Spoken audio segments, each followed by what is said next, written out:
नमस्कार, मैं प्रवीण कुमारी from ESPN विद्यालय। मेरी हिंदी कोचिंग सेंटर के इस यूट्यूब चैनल में आप सभी का स्वागत है। प्यारे बच्चों, आज हम क्रिया पढ़ने जा रहे हैं। क्रिया क्रिया होता क्या है कि जिस शब्द से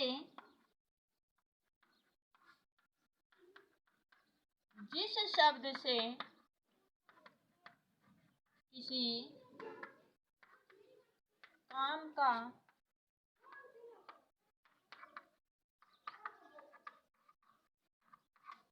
करना या होना पाया जाए, जिस शब्द से किसी काम का करना या होना पाया जाए उसे क्रिया कहते हैं। क्या कहते हैं? उसे क्रिया कहते हैं।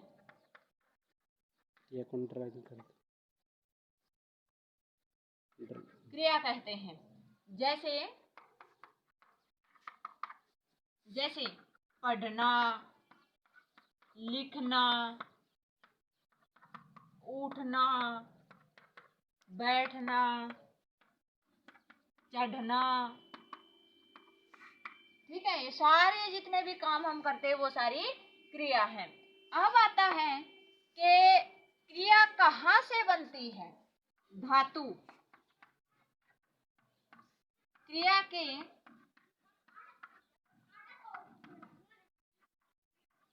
मूल रूप होता है, क्रिया के मूल रूप को धातु कहते हैं।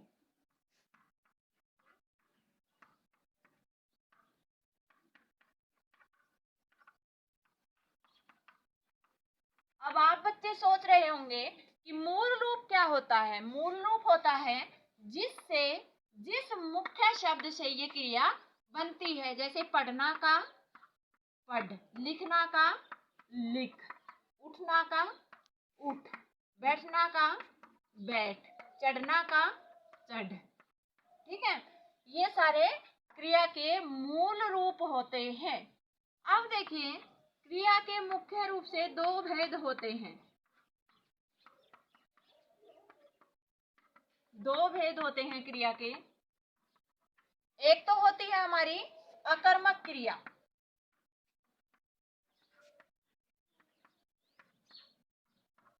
अकर्मक क्रिया, ए का मतलब होता है न, नहीं, यानी और कर्म, जिसमें कर्म नहीं होता है। तो लिखेंगे हम जिस क्रिया में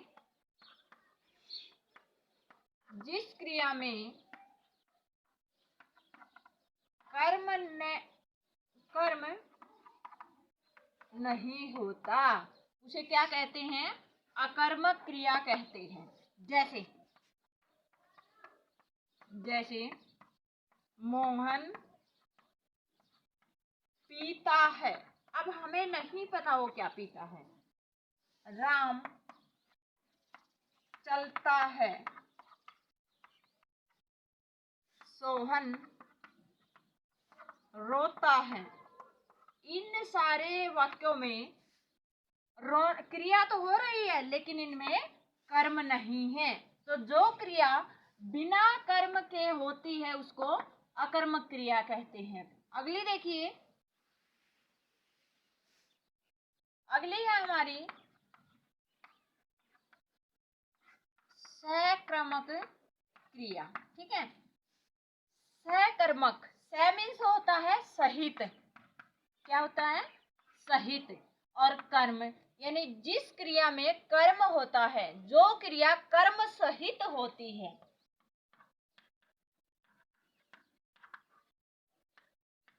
जिस क्रिया में कर्म हो उसे सकर्मक क्रिया कहते हैं। कैसे? जैसे मोहन दूध पीता है। ठीक है, राम पत्र लिखता है। ये देखो, यहाँ पे कर्म है हमारा दूध, और पीना जो है, पीता है, वो है क्रिया। मोहन है हमारा इसमें कर्ता। अब इसी प्रकार से इसमें देखिए, राम है हमारा कर्ता, लिखता है क्रिया, और पत्र हो गया हमारा कर्म। जिस प्रकार से इंग्लिश में हम सब्जेक्ट, वर्ब और ऑब्जेक्ट करते हैं, ठीक उसी प्रकार से हिंदी में पहले कर्ता, फिर कर्म और फिर क्रिया का संयोग रहता है। आगे देखिए, अब ये हो गया कि क्रिया के दो मुख्य भेद तो हो गए। अब आता है एक और है हमारी अपूर्ण क्रिया, और कुछ भेद हैं ऐसे ये क्रिया के जो मुख्य न होकर गौण है। अपूर्ण, अपूर्ण जो पूर्ण न हो, पहले भी बता चुकी हूं, ए का मतलब न या फिर नहीं होता है। तो जिस शब्द से क्रिया के पूरा न होने का बोध हो, न होने का बोध हो, उसे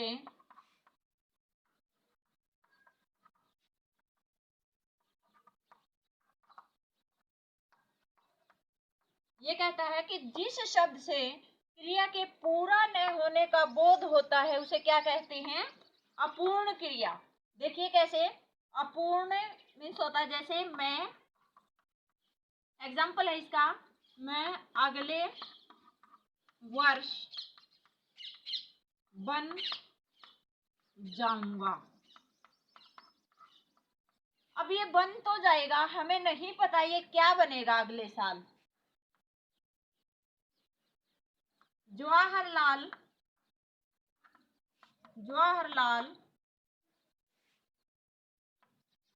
भारत के थे, वाक्य तो है लेकिन हमें नहीं पता, ये पूरा अर्थ नहीं दे रहा।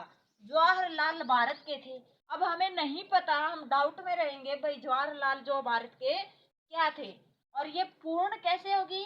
जैसे मैं अगले वर्ष प्रधानमंत्री बन जाऊंगा, मैं अगले वर्ष सरपंच बन जाऊंगा, मैं अगले वर्ष आईपीएस ऑफिसर बन जाऊंगा। और ये देखिए जवाहरलाल भारत के थे, जवाहरलाल भारत के पहले प्रधानमंत्री थे। ये है हमारी अपूर्ण क्रिया। अब देखिए अपूर्ण क्रिया के बाद हमारे आती है एक, आती है हमारी संयुक्त क्रिया।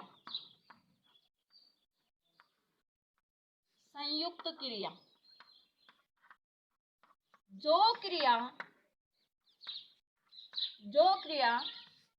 दो या दो से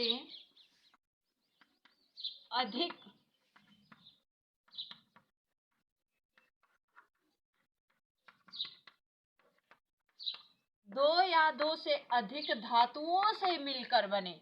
जो क्रिया दो या दो से अधिक धातुओं से मिलकर बने उसे कहते हैं हम संयुक्त क्रिया। कैसे? जैसे लिख सकता था। अब देखिए इसमें एक लिख है और एक सकना। इसी प्रकार से लिखना चाहता था,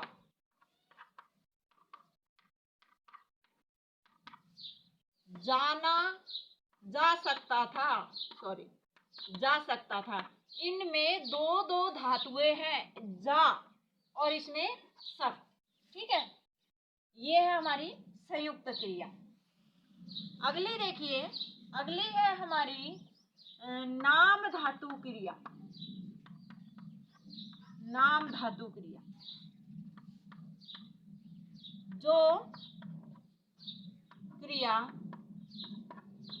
संज्ञा, सर्वनाम, कई बच्चे सर्वनाम का उच्चारण स्वर नाम करते हैं, वो बिल्कुल गलत है। ये सर्वनाम, इसको हम खोलेंगे तो ये बनेगा रे आधा और वह नाम। और बच्चों जो आप उच्चारण कई बार करते हैं वो इस प्रकार से करते हैं, उसका बनेगा स्वर नाम। ये बिल्कुल गलत है। ठीक है, तो जो क्रिया संज्ञा, सर्वनाम विशेषण शब्दों से बनती है। विशेषण शब्दों से बनती है, उसे क्या कहते हैं? नाम धातु क्रिया कहते हैं। कैसे बनाएंगे नाम धातु क्रिया? जैसे है हाथ, अब हाथ लिखा, हाथ से बनाएंगे हथियाना। जैसे मोटा, विशेषण है एक, मोटा, मोटा से बनाएंगे मुटियाना। अपना, अपना से बनाएंगे अपनाना। अपना से भी अपनाना बनाएंगे और आप से भी अपनाना बनाएंगे। और है जैसे बात, बात से बतियाना। लात, लात से लतियाना। तो ये है बच्चों हमारी नाम धातु क्रिया। अब अगली है हमारी प्रेरणार्थक क्रिया। लास्ट है प्रेरणार्थक क्रिया। नाम से ही पता चल रहा है प्रेरणा, यानी जिस क्रिया में कर्ता स्वयं काम न करके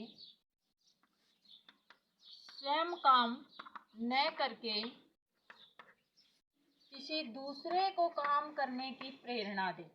किसी दूसरे से काम करवाए, ये भी कर सकते हैं। किसी दूसरे से काम करवाए, उसे कहते हैं प्रेरणार्थक क्रिया। जैसे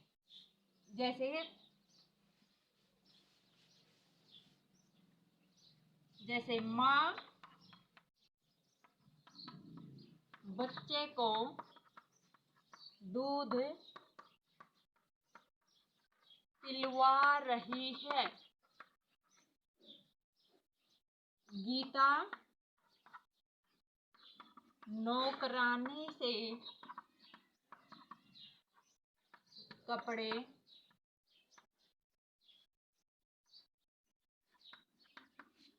धुलवा रही है। देखिए ये कर्ता है हमारा, जिसमें कर्ता स्वयं काम न करके किसी दूसरे से काम करवा रहा हो। किसान बिजाई करवा रहे हैं। किसान फसल कटवा रहे हैं। ये है हमारा प्रेरणार्थक क्रिया। ठीक है, ये है इसमें कर्ता। एक रहता है हमारा द्विकर्मक। द्विकर्मक, द्वि मीन्स होता है दो, द्वि मीन्स होता है दो। तो जिस क्रिया में दो कर्म होते हैं, जिस क्रिया में दो कर्म हो, उसे कहते हैं द्विकर्मक क्रिया। जैसे मोहन ने सांप को डंडे से मारा। मोहन ने सांप को डंडे से मारा। एक तो सांप को हो गया, दूसरा डंडे से हो गया। इसमें दो क्रियाएं हो रही हैं। जैसे अध्यापक ने बच्चों